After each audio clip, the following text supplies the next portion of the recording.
glad you said this. This is 100% proof that your perception on God is 100% fucked up. Christians really believe that God judges people. We have a judgment day coming up. You tell us everything we did wrong and then send us to hell for eternity. Let me teach y'all something real quick.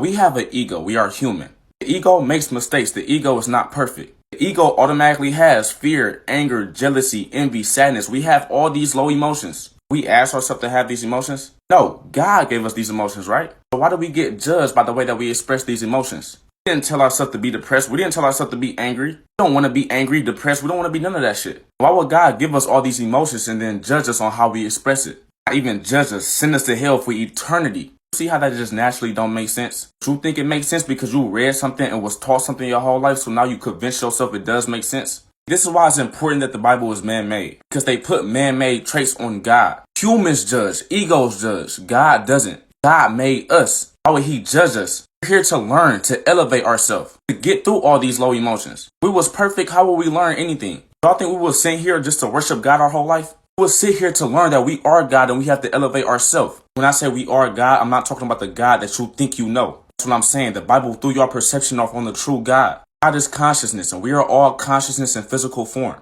Life is yin-yang, good and bad. We are good and bad. We have a good higher self and a bad ego. But we're here to balance it out and elevate ourselves, to learn. It's an elevating experience. I understand if you still don't understand. I understand if you might judge me for not understanding. That's the beauty of life. Love y'all.